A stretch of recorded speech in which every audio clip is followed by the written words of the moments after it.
Tara, silipin natin ang paglalagay ng tiles ng mga trabahante dito sa bahay.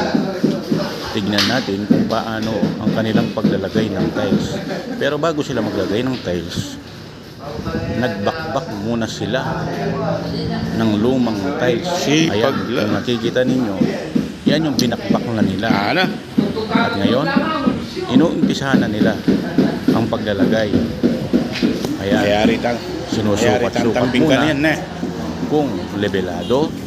Bukas, linis na mo. Kung nasa sukat ba ang kanilang ilalagay na tiles. Ayan, pansinin natin sila. Umpisan doon eh. Nag-uumpisa pa lang sila, mga idol. Ayan. Ang kulay pala ng tiles na kanilang ilalagay ay ceramic, extra ka. porcelain tiles. Yung makintab. Ayan. Videoin lang natin yung yung paglalagay Ayan, ng tiles. Kikita ninyo. Pati yung kulay pagbakbak beige nila. Yan. Ang tiles na ilalagay nila. Pansamantala, hanggang dyan lang muna ang kanilang binakbak na tiles. Ayan, at kung napapansin nyo, si Kabady, Julian, nanonood. Ayan.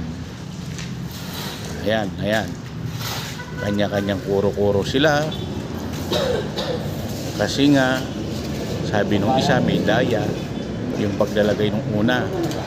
At ito naman, talagang sinusukat-sukat nila para maging pantay ang paglalagay. Ayan.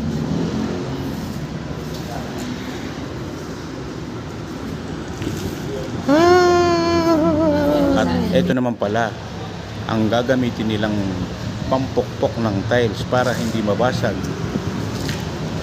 ang mga tiles. Alam nyo naman, konting pagkakamali sa pagpukpok ng tiles, mababasag.